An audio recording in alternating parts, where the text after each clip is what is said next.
morning, everyone. My name is Andy Fairbairn from the Nordic Tourism Collective. Welcome this morning. I'd like to thank everybody joining us today, and I'd like to thank our wonderful group of panelists that we have with us this morning.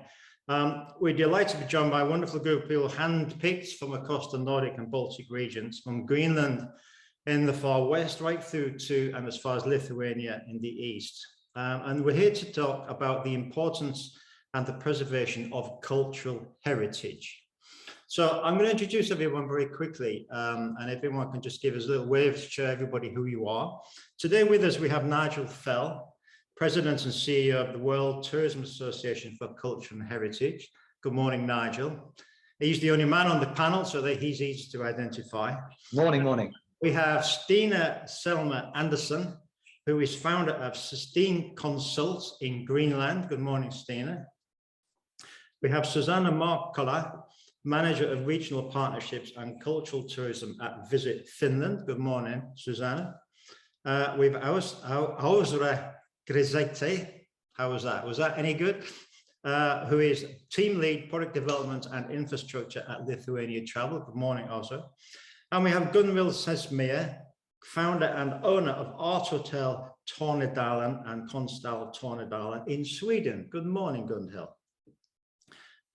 This webinar will last between 45 minutes to an hour, and you're welcome at any point to add questions to any of the panelists by just putting a question in the chat, which you can see this morning. If we have any questions, then we'll take them individually one by one, and we'll put them to the panelists, and we'll answer them as we go. If everyone can have their mics on mute, so that's normal sort of Zoom protocol. Let's get going. So today we're talking about cultural heritage, and really I'd just like to set the scene in terms of what cultural heritage means and its link with sustainable tourism development, which is what attracted us to this subject, and particularly to Nigel and his association WTACH in the first place. So sustainable tourism is defined pretty much by the United Nations World Tourism Association as tourism that takes into full account of its current and future economic, social and environmental impacts, addressing the needs of visitors, industry and the environment and host communities. And that breaks down really into four bits. It's managing sustainable tourism, it's looking at socio-economic impacts of tourism, it's looking at the environmental impacts, and the fourth pillar of sustainable tourism is the cultural impacts and protecting cultural heritage. So this is a hugely important subject, and it's very crucial, and it's intricately linked with the whole notion of sustainable tourism development. So this morning we're going to look at this specific subject, and we're going to get the views of each of our guests, who will all have their particular aspect because they're from different parts of the region, they're in different sectors, and they all have particular views and a different perspective of this. So I think what we'll do is we'll kick off with Nigel. And Nigel can introduce himself. Again, Nigel is President and CEO of the World Tourism Association of Cultural Heritage. Over to you, Nigel. Thank you very much, Andy. And once the introduction is finished, do you want me to go straight into my presentation at that point? Yes, by all means, give us an introduction to your organisation, what your organisation stands for, and then definitely, yes, give us a short presentation. That'd be lovely. Wonderful. Thank you very much to everyone that's organised this fantastic webinar. Although I can't see you all, it's lovely to virtually meet you all. WTACH is an acronym. We shortened our name. We are the World Tourism Association for Culture and Heritage, and we are the only organisation of our kind in the world. We're only very young, not dissimilar to Nordic Tourism Collective. We're about 4 years old. And the reason the organisation was started by our chairman and founder, Mr. Chris Flynn, who's based in Australia, was because there was nobody else doing it. And by doing it, what I mean is raising the awareness of why it is absolutely vital that every country in the world does what it can to protect and preserve its own unique cultural and heritage assets. Those assets have been more often than not created by the communities that inhabit that place over millennia. So it's also very important to consider the communities when you think about the protection and preservation of those vital and very unique assets that each and every destination has. We are, as I said, quite young, but in the last 3.5 years, we've gone from a standing start to well in excess of 30,000 followers on LinkedIn now. And we're very proud of that fact. And we're very proud that the people that follow us are actively engaged in our posts, our comments. We want to hear from people who follow us because it's actually not about us. Every story we share is about someone else's news. It's about someone else's and another destination's own story. So we share news stories, good, bad, and indifferent, on what places are doing to protect and preserve their culture, heritage, and community. So I think without further ado, Andy, I've got a 10-minute window. So thank you very much for the time. Hopefully you'll be able to see my screen at any moment.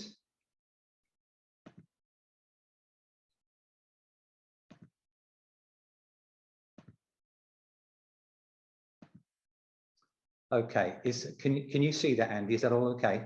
Yep, all good, Nigel. Wonderful. Okay. So what I wanted to talk to you about today is the importance of culture and heritage, why it's important and why you should protect and preserve what you have. But there's one very important word here. It's the word in, because there are cultural heritage travelers who just go on holiday, on a cultural and heritage holiday. But I think everyone that travels will at some point come into contact with some form of cultural heritage experience while they are on a holiday. So it's not about cultural heritage tourism, it's about understanding the importance of cultural and heritage in a place you are going to visit on a holiday or any other form of trip for that matter. So let's skip straight on.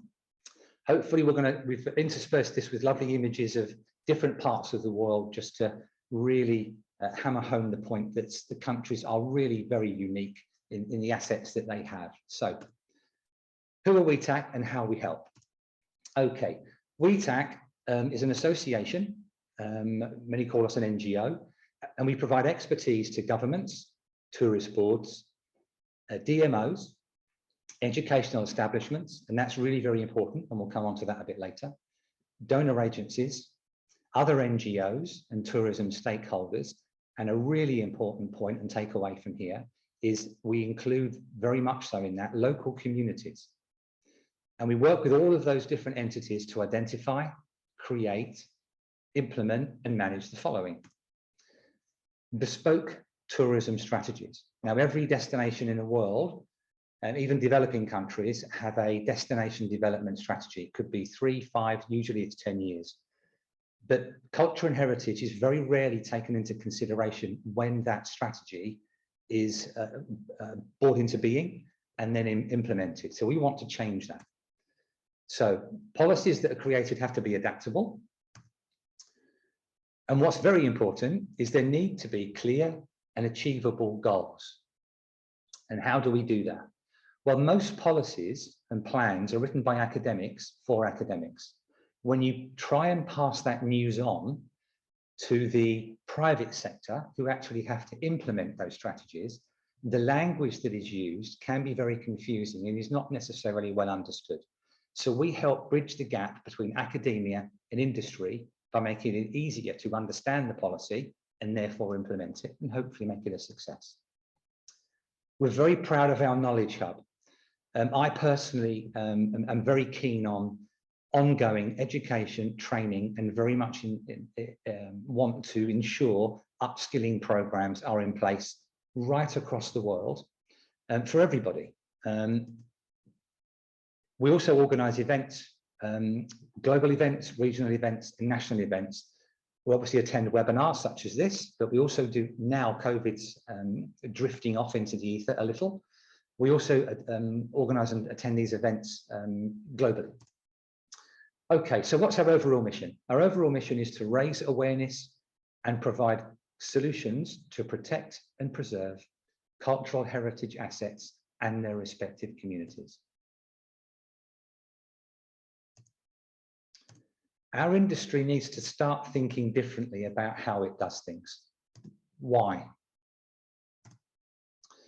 Why should a destination protect and invest in its culture and heritage? It's really very simple. no matter where you are in the world, whichever country or place or region you are in the world, your culture, your heritage, and your communities have a value. Now, that might sound strange to say. Many people on this call may understand that already. But there are many destinations all over the world who don't understand that what they have has a value. What I want everyone to appreciate today is that your culture, your heritage, and your communities are the only truly unique thing that your destination has as assets. People talk about beaches, palm trees, tropical water, fjords, volcanoes. It's your people and those cultural and heritage assets that are the only things that are truly unique to your place. Destinations should protect and preserve their assets in a long-term, sustainable and economic way, because it can, will, and does provide economic growth, particularly in developing destinations and places. It creates good salaried jobs for communities. It also helps boost cultural pride. Why is that important? Because people should be allowed to live where they want to live, in the way they want to live. And if more tourists go, the right kind of tourists go to those places and meet those communities and pay accordingly for that visit, then those people can afford to stay where they are and continue their practices. It is important to continue to provide unique and authentic experiences. All the surveys that have come out, even pre-COVID, but certainly since COVID, are telling us that we are in an experience economy. People want to see, explore, see and do new things, but they want real things, they want authentic things. That in turn enriches the tourism experience for both the traveller and, very importantly, the local community, who benefit financially from that. But you have to plan effectively. It's critical. If you don't plan effectively, there are many risks to those assets and to those communities. And we're going to show you just a few of those now. We're seeing these sort of images more and more now from developed destinations, specifically those that suffer with over-tourism. And that is a completely separate subject matter in its own right, and one we could talk about in great detail. So, okay, getting on to some practicalities. How can destinations, and very importantly, tourism businesses, grow effectively, sustainably, and responsibly to include those assets?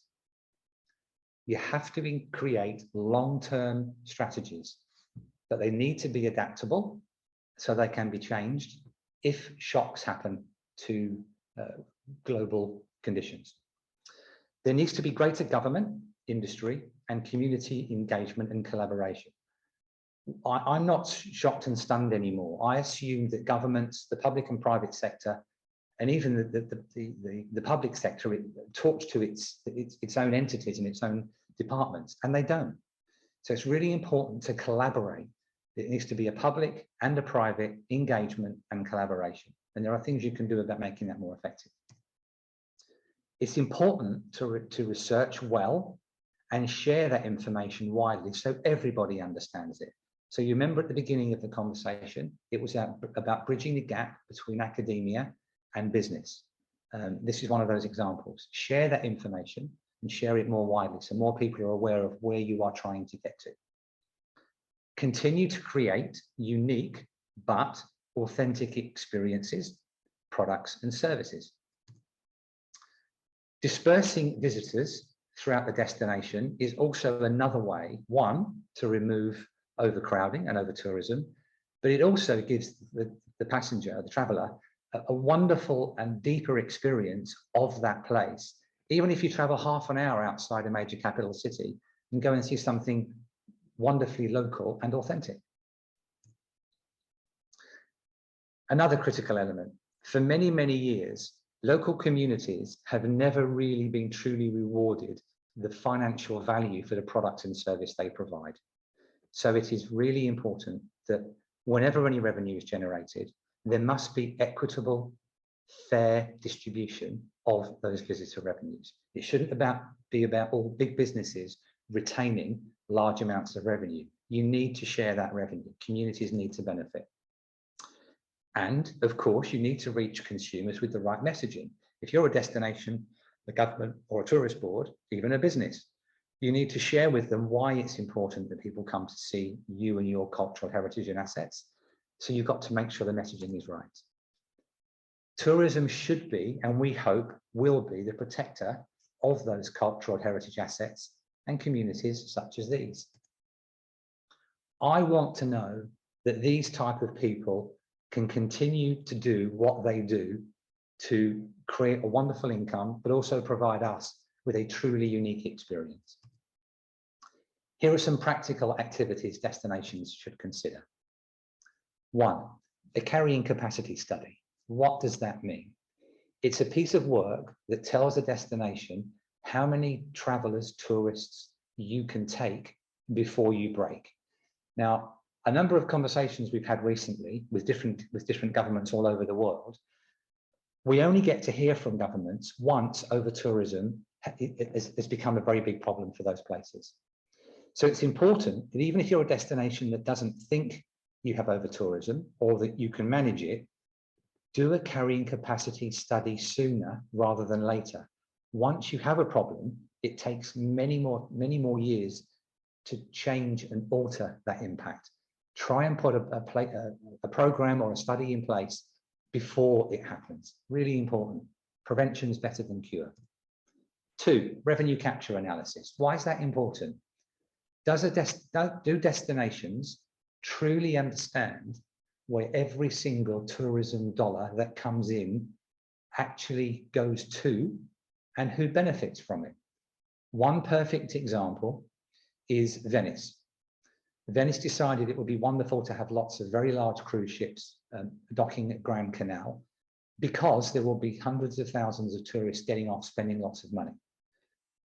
Once a revenue capture analysis was completed, they discovered that those tourists only spent on average 9 euros each. And why was that? Because they ate before they got off the boat. They walked around for a couple of hours, bought a coffee, and then went back on the boat for dinner. They weren't actually leaving any solid revenue behind. So the government have actually now, once the study was completed, they've now changed their tack and they don't allow those large cruise vessels to cruise down the Grand Canal. They're parked about 10 to 15 miles away.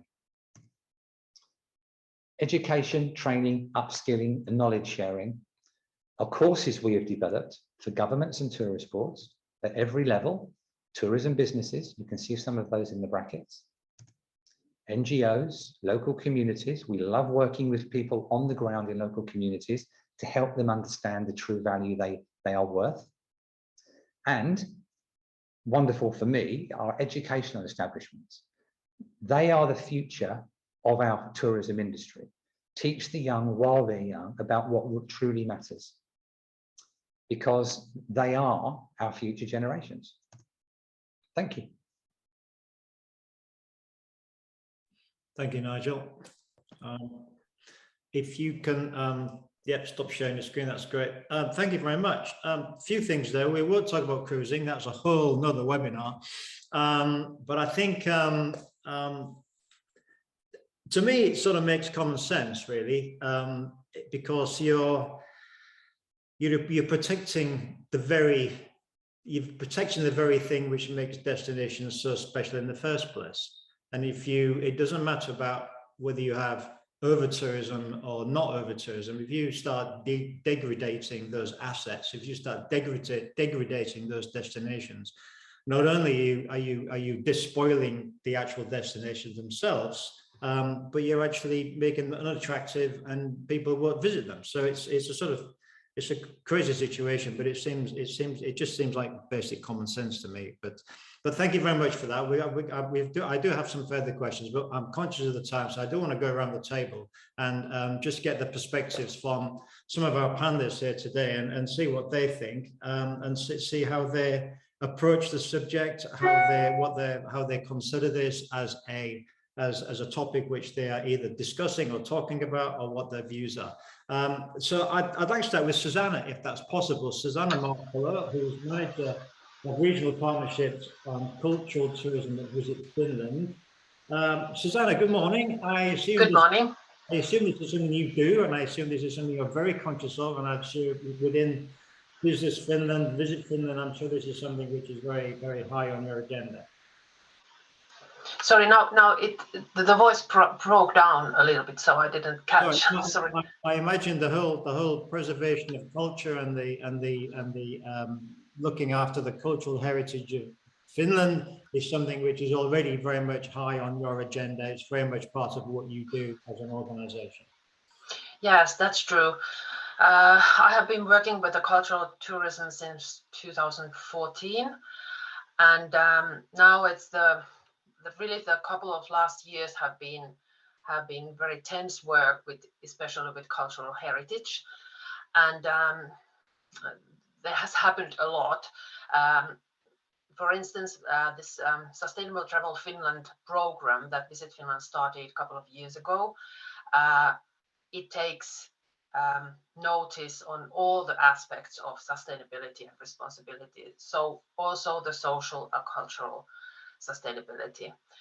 And the program is open to all organizations and companies that are working in the field of tourism. So they are also cultural heritage and cultural actors like festivals and museums and so on. And the program is like a 9-step path, and it at the same, when you start the path, it teaches and trains you and educates you forward with all the aspects of sustainability. And at the moment we have 910 companies or organizations in the path, and 180 who have finalized the program and have the Sustainable Travel Finland label. On the other hand, there has been last year 2 strategy works going on. The one was the roadmap for the national development of cultural tourism, which was started and led by the Ministry of Culture and Education. And the roadmap extends to 2030, and that the sustainability has been one of the key aspects which goes through everything on the roadmap. And then one more work is also led by the Ministry of Culture and Education, and it is the cultural heritage strategy, and which is very important in my mind and in my opinion, is that in the cultural heritage strategy, the tourism has been taken into account. So the economical potential of cultural heritage and how is it possible to do it in sustainable way. And then I have to mention one more thing that I find very important. It's the Sami Parliament in Finland, who they made a responsible visitors guide to world of Sami culture and Sami homeland in Finland. So it's like based on ethical guidelines for Sami tourism, and the target group is national and international visitors, but also those non-local travel industry companies and employees who are not very familiar with the Sami culture. So there has been a lot of misunderstandings and failures during last decades, I could say. But now this guideline is very important. But there are a couple of things to be mentioned, that there is really a lot of going on around this subject. I think, thank you, Sanna. I think Finland probably... your microphone is... Yes. So I think Finland is probably a good example of a structure which seems to work in terms of working from the top down and involving the local destinations and then the local communities and it seems like a very structured approach. And particularly, I was going to ask about the Sami region and the Sami culture, but you already mentioned that, so thank you for that. But I mean, I think that it seems like a good example of good work. I mean, there's always work in progress. There's always it's always work in progress. There's always always more work to do. But it seems like the structure you have seems to be very, very good and very much in place. Let me move over. Thank you very much. Let me move over slightly to something slightly different. Who should we go to next? Shall we go to Greenland? Why don't we go to Greenland? Stina, good morning. It's very early in Greenland this morning. It's only not even 6:30 in the morning yet, but thank you for joining us. Your background, I think you used to work with the tourist organizations. I think you're now, you have your own organization. And what's your perspective on cultural heritage, and particularly with the Greenlandic viewpoint? What's your views on this? Thank you so much for the introduction. So yeah, it is quite early in the morning here. So if I sound a little bit tired, it's because I am. So I've been working, I have a background from both a regional DMO and latest from Visit Greenland, where I've been working with sustainability and sustainable business and destination development. And now I just started my own little consultancy firm. So I'm really excited to be here. So when it comes to cultural tourism, one thing that I always go to that is, I think, a paradox is that we want this authenticity in our cultural and heritage products, but they're always staged for tourists. So one thing that we have been in the past been focusing on is how do we keep this authenticity, and how do we sell authentic tourism products to customers who might not know that they want to experience a cultural product, because Greenland is very much a nature destination, and yes, people would like to go dog sledding and so on, but what about the other cultural aspects of Greenland? And we've been trying to work a bit on that, especially on the product development side, and especially we've been looking at the immersiveness of products. So, for example, there are different levels of immersiveness in different segments of tourists. We solely in Greenland have been working with adventure tourism, because they are the good tourists, both for nature product, but also for cultural products. So that has sort of been our main focus to attract adventure tourists. And then when we have been working with local operators saying, okay, you have these levels of immersiveness in products that you can offer. For example, if we take cruise again, they might not want to go berry picking and making their own products with that, but other tourists might. So you can do like different levels of immersiveness in your cultural product. So that's just very, very shortly. No, thank you, Stina. That's very good. I think Greenland is probably as fragile, perhaps if that's the right word, as any destination I can think of in terms of how it balances tourism with the whole sort of preservation of culture, because it's such a small place, and it's such a big place, but it's such a small place at the same time. And actually, it's quite interesting talking about authenticity, because that's something that I think, Nigel, you referred to, and in terms of sort of you get tourists and they have various shows and they're exposed to culture, but it's not necessarily always authentic.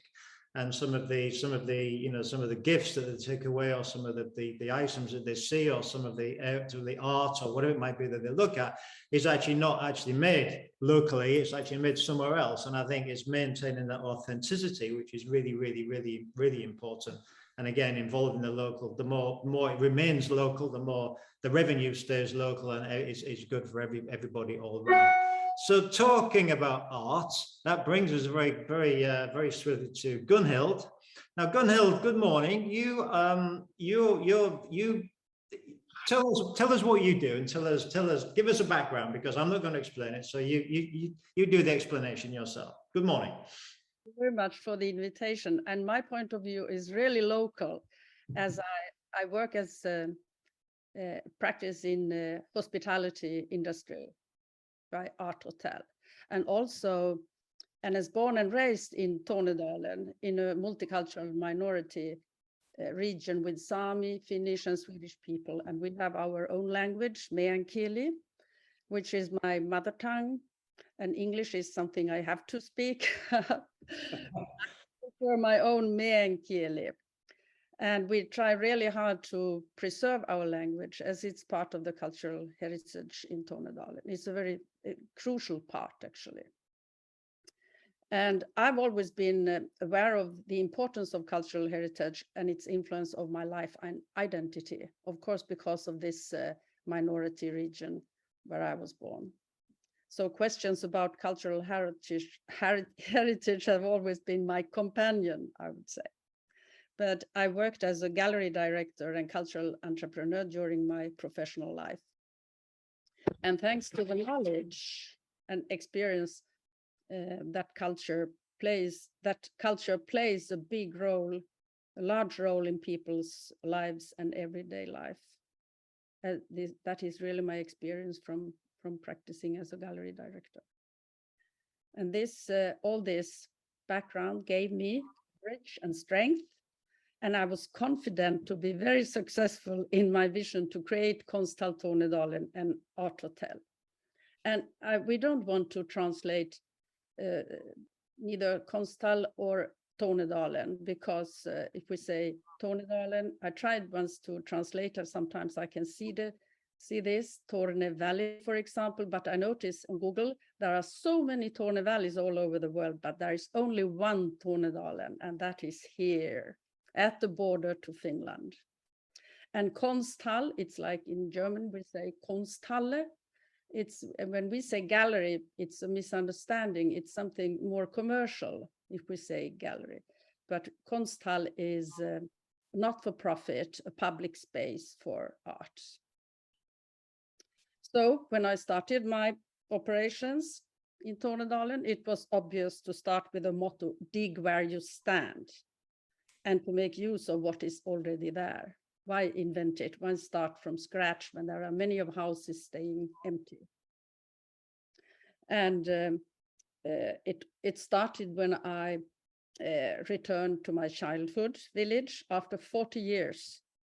And that was 2009, quite a lot of years ago. And I've never lived here as an adult. So I saw everything really with completely new eyes. And about also 2009, I remember that the hospitality business was not that fully formed in Tornedalen, but now it has really grown as a professional organization. So I also noticed that Tornedalen is really a region where time stands still. Nothing has happened. And everything as it always has been. And I certainly didn't want to destroy this. That was the power of Tornedalen, that it's timeless somehow.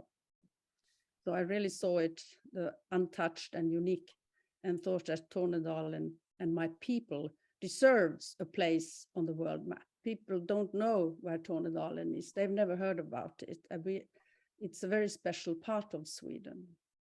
But at the weathercast, they used to say, and sun over Tornedalen. And people hear this Tornedalen every now and then on TV, but they don't know where it is. So because they don't, when they wipe the map, they don't, the weather forecast. My desire to share the beauty of the place with people across the world was compelling. And I was very much convinced that everyone wants to come to us. And through that, also give us wings out into the world. It's also important to be visible in the world. And from these thoughts grew the idea to put Tornedalen in a global context. I wanted to create a meeting place of highest class. And this is the foundation for both the gallery, as the gallery now, Konsthall, and the hotel.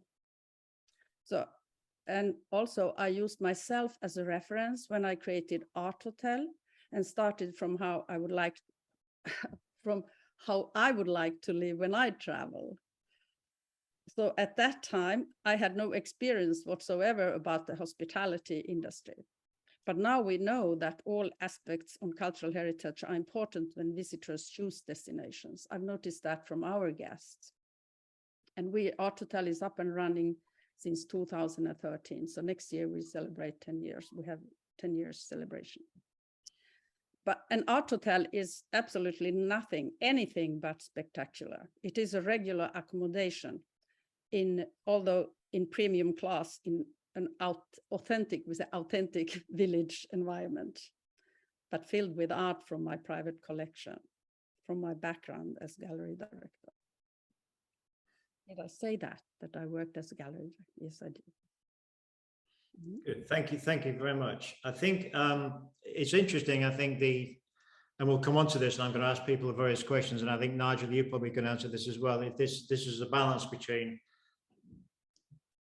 wanting more business, wanting more visitors, a desire for people to see what you've got, but at the same time, we don't want, it's really, so how do you do that? And particularly Stina was saying about in Greenland, you know, how do you attract these visitors, but actually still preserve what you have? And that's the essence of what we're talking about. I'm conscious of the time, so I want to move swiftly over to Lithuania. So Ozra was hovering there over the clouds behind her. Ozra, good morning. You're from Lithuania Travel. You've heard what we've heard. You've heard Nigel speak. You've heard what views from Finland and from Greenland and from Sweden. What's Lithuania has got so much culture. I just don't even know where to start. So how are you balancing that? How are you dealing with that within Lithuania Travel, and what's the process? Good morning. Good morning. Hello, everyone. Yeah, so I work for Lithuania Travel, and Lithuania Travel is a tourism promotion agency. And just to reflect what Susanna said, the cultural heritage and the development and preservation is under the Ministry of Culture, and we as Lithuania Travel are under the Ministry of Economy. So we work to attract tourists, and probably the Ministry of Culture works more on the preservation, but obviously it is very much related and very much important to us as well. And I kind of wanted to bring a little bit different perspective into this from Lithuania. Just like an example of how important the cultural heritage is, and you probably maybe know, maybe not all of you know that Lithuania is a small country, or like a tiny kind of country by the Baltic Sea, with a population of 2.8 million today, and but it has a kind of long-standing history from like in the 13th, 15th century. It was a Grand Duchy, like a kingdom with the borders to the Black Sea. And as example, Vilnius, the capital of Vilnius, which is today the capital of Lithuania, is also a UNESCO heritage site. And just because of that, it kind of preserved and retained this uniqueness and authenticity from the Middle Age, like from the 13th, 15th century, when it was a political center of this Grand Duchy. We attract tourists today, and we really have this uniqueness and this beautiful old town with all the streets that are kind of, that's why they're part of like this on UNESCO heritage list, because it retained this unique style and different kind of architecture. So I wanted just to bring this, how important it actually is, for example, how important it is to preserve this heritage. And we as a tourist board really try to present this uniqueness, talk about it. And so tourists really, when they hear about it, they are surprised often how old and how unique this is. So that's a bit about Lithuanian cultural heritage from. Thank you, Alice. Your microphone's a little bit sketchy, shall we say? But I think we got that. So thank you very much. I think, I mean, there's lots of things here. I mean, we're talking about cultural preservation, but it's also a natural culture as well. And I was lucky enough to be in the fjords in Norway a couple of weeks ago, and it just struck me that how beautiful the fjords, just just came down into the water, and there's these tiny little villages just perched on the water's edge. And to pick up your point, Nigel, earlier, you don't need lots of people to make a difference there. And yet you think, well, my God, these people have been doing the same thing for hundreds and hundreds and hundreds of years. How do you carry on that? How do you maintain that and still provide these people with a decent living? Nigel, you've heard a few comments from different people. Is there anything you want to sort of add at this point in terms of what you've heard, or how you see the preservation of cultural heritage being followed or not being followed in different areas? Yeah, thank you, Andy. There's a couple of things that interested me. Going back to the colleague from Greenland, we recently had an interview from a recent CEO of Visit Greenland, who appeared on our 5 in 5 interview series. And one thing I love about my job is I learn something every day, every single day. And he shared with me that, I think, if I'm still correct, and please correct me if I'm not, that Greenland is the second largest island in the world with about 57,000 people on it. That I can't comprehend that. I can't comprehend that no 2 towns are connected by a road. I find it impossible coming from the West. He also shared with me there are 3 main languages in Greenland, but the one that's most under threat is North Greenlandic, and apparently only roughly 500 people left that speak it. Now, we lose 9 to 10 languages a year. They become extinct. It is so important to try and protect and preserve those languages and all of those respective cultures. And a comment from Uzra from Lithuania, particularly about Vilnius. You mentioned Unesco, and of course Unesco are there to do a particular job, and they do that job really well, but their remit is huge, and there are still only today something like just under 1,300 UNESCO World Heritage Sites. That's it, globally. There are many on the waiting list, and it costs an extraordinary amount of money to get a site on the list, for it then to be on the list and to maintain it on that list. If I can give you one example, of a practical example, I spent a number of years working in Zambia. Zambia has one UNESCO World Heritage Site, and that is Victoria Falls, and it shares that with Zimbabwe, its neighbor. But Zambia has 4,023 assets, cultural heritage assets, that are important to Zambia and Zambians. I today still have not met anyone else outside Zambia who can name me one. So you can see the value, the volume of our challenge. It's how do we protect and preserve those assets that are vitally important to that destination, that were created by those cultures over millennia. How do we, and this is a developing destination, they don't have a lot of money to spend. And there are many developing destinations all over the world. So how do you raise the awareness of those assets? How do you create a responsible and sustainable infrastructure to get to reach and see, touch and feel those assets, so that Zambians in the different parts of Zambia, rather than just Victoria Falls, can benefit from effective long-term inbound tourism? So those are some of the questions that we ask tourist boards and governments all the time. What are you doing to protect and preserve what you have, not just those that are recognized on a global list? The minute something goes onto a UNESCO list, that asset needs to be very careful about how it manages tourism flow, because too many tourists, as we can see, can cause lots of damage. Infrastructure, waste, sewerage, water, food supplies. And we're even hearing of some destinations that are prioritizing a tourist over a local community. There's one in Italy that came up on LinkedIn recently, where a tiny little village in Italy had something like 25 times the amount of tourists arrive than there is community that live there, 25 times. And local water supplies were diverted away from communities, people that live there, to provide facilities for people staying in hotels and swimming pools. That can't be right. So I know I've darted about all over the place here, but I'm trying to give examples that relate to people we have on the call today, but also to try and get people to, as we say in our presentation, think a little bit differently. It shouldn't just be about the big asset you have. It needs to be about the smallest. If you can look after the smallest asset you have, every asset will be looked after. So Nigel, I've got a question for you, and then I'm going to ask Susanna a question. How do you define a cultural asset? You say you've got 4,000 cultural assets in Zambia. So is there somebody going around counting them, or Yeah.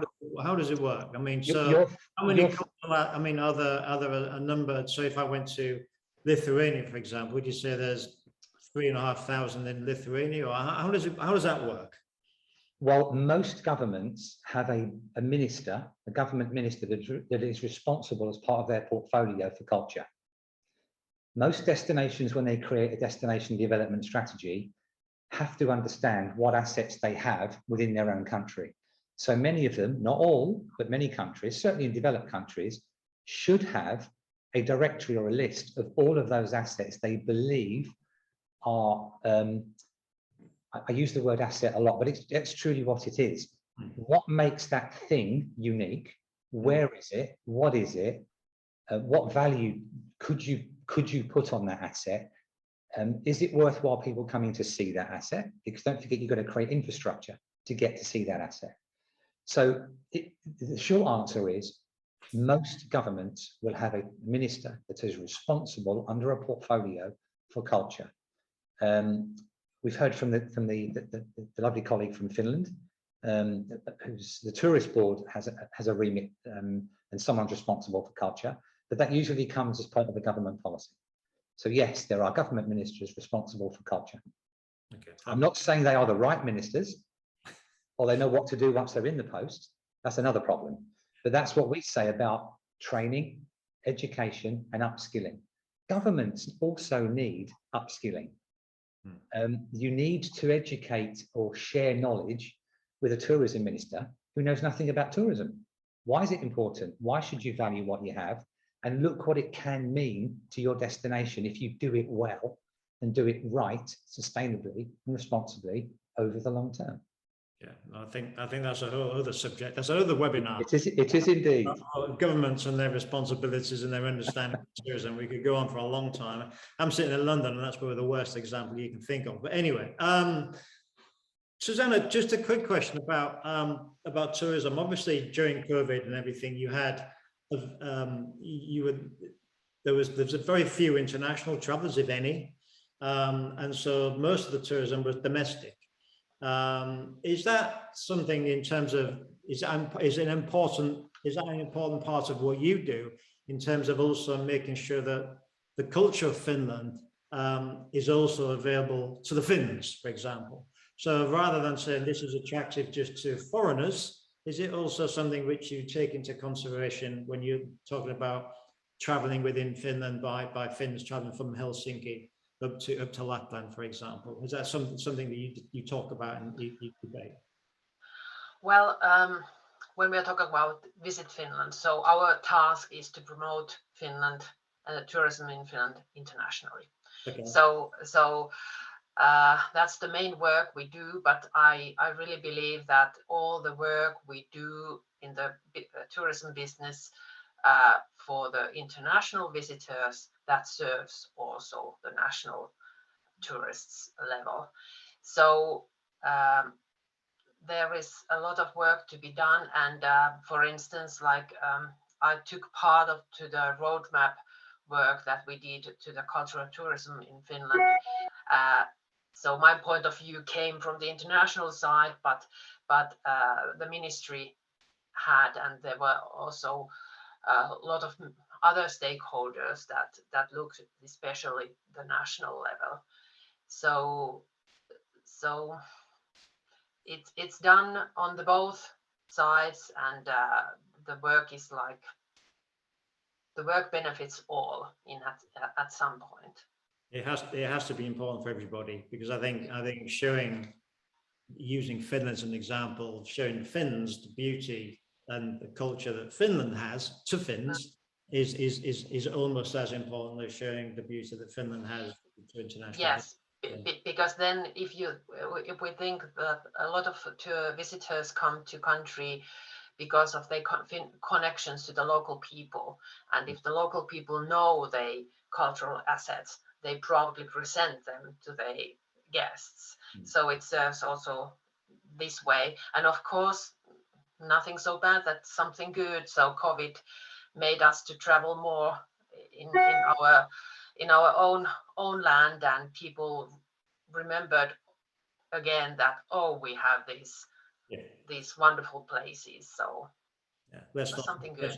Let's not forget we've got a great country here. Let's have a look at it ourselves. That's right. Stina, you had your hand up. Is that, you put it down again?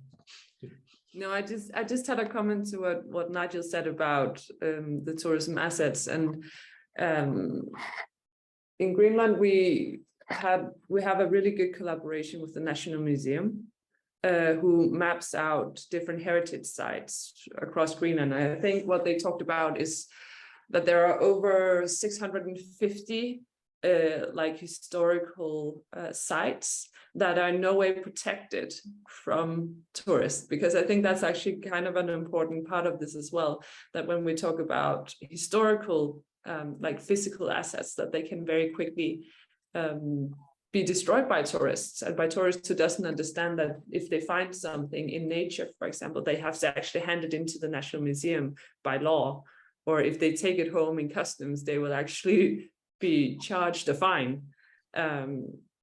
So maybe there's also, I think, at least when we promote cultural tourism, a task in informing in the right way. Even if you have a marketing organization like in Lithuania, there is still some information gap sometimes about how to also act among heritage sites and with heritage artifacts from tourists.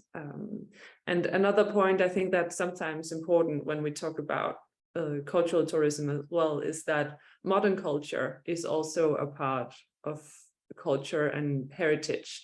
Often I've heard about tourists who come to the capital of Greenland, it's like, this is very modern, this is not what we expected, this is not authentic to us. But modern culture is still part of the culture and still part of a country. So again, I think when we talk about and when we market cultural and heritage tourism, we should also be aware that it is not just historical sites. So it's just a nuancing of what cultural tourism in fact is. That's a good point, Nigel. You get very well made, I think. Yeah, it's certainly, and thank you for highlighting that. I mean, I didn't know there were 650 assets in Greenland. I'll be using that figure again in different presentations. But it is important. You mentioned a very interesting point there, Stina, and we're finding this becoming more and more of a problem globally, is people not understanding or choosing not to understand to respect other people's culture. So there are big examples in Southeast Asia where you have people disrespecting mountains, doing things they shouldn't be doing on top of religious mountains, and destroying artifacts. And there are countless examples of where you can hear and see people that have no idea where they are, no understanding of whereabouts on the planet they are, and the disrespect they cause to local people by desecrating it could be a heritage site, it could be a religious site, and whose job is it to educate those people? Yeah, that's fair enough. Also, Lithuania. I was very lucky to go to Vilnius, and I was blown away by its sort of the balance between the old beautiful old medieval center and this massively sort of super modern sort of high-tech place that surrounds it. And I think Stina's absolutely right. I mean, that's what Lithuania, well, say, I mean, not Greater Lithuania, but certainly that aspect, particularly in, say, Vilnius, for example, is good. And you know, that's what you get, and that is culture. And, you know, they're switched on, they're educated, it's high-tech, and that's part of modern Vilnius, I guess. That's part of culture. That's part of the new culture in Lithuania, isn't it? Despite the fact it was the largest country in Europe in the 16th century, it's now a high-tech, throbbing capital city. Yes, I mean, there are different aspects, obviously. It's actually very interesting what Stina said.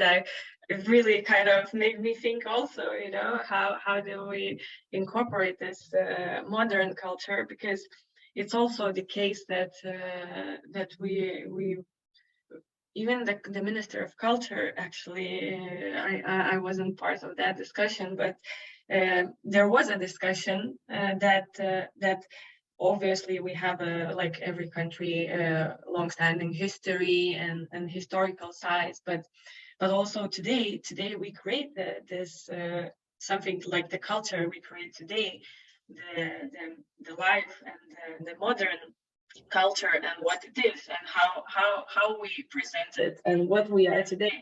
But it's like I think it's kind of, you know, really relates to the question of like cultural heritage and identity. Like how does this like cultural heritage helps us to identify who we are and what we have from like historic times, and how this identity changes, and what culture we have today, and how we want to maintain or preserve and even define it. So that's also a very interesting discussion, and it is an interesting. I think it's important. We recognize. Whoa. We recognize. Is that my microphone? Sorry, we recognize. We recognize that culture is something which is ever changing, and we shouldn't just dwell on the fact that it's stuff which happened hundreds of years ago. It's life. I'm going to finish with Gunhild very quickly. Just ask you a quick question about. I mean, you have an art hotel. I mean, the importance of museums and museums and art should reflect culture up to the present day. So I guess you're sort of your what you do. I've not had the pleasure of being to your place, but I imagine you have reflected art, which reflects everything about Tornedal today as well. For me, I think, can you hear me? Yes. Okay. We talk about culture and art, and Konsthall Tornedalen is very important because it's creating a continuous flow of activities, and our activity, we cooperate with other museums all across the world, and we also that we highlight our local stories, and in that way we preserve our local history, and we always include the multicultural perspective in our region, and I think it's not a fixed point. Cultural heritage, it's a constant move actually, and we have to be very much aware of our response and awareness of this in all. That doesn't matter where in the world we live or have our work and tourist business. So it's really important it's a big responsibility to work in this business and also make the local people aware of this, and to make them benefit from our business. And we really encourage our local community to take part in our hospitality business, and they really do so. And we don't call our guests for tourists, because tourists is more something, it's we and them, and they are guests coming to invite us in Tornedalen. I think that's, sorry to cut you off. I think that's a fantastic way of finishing. Actually, we need to draw to a close. It's 10 o'clock. The fact that we don't treat them as guests, the visitors, they're actually guests, I think is a lovely way of wrapping that up.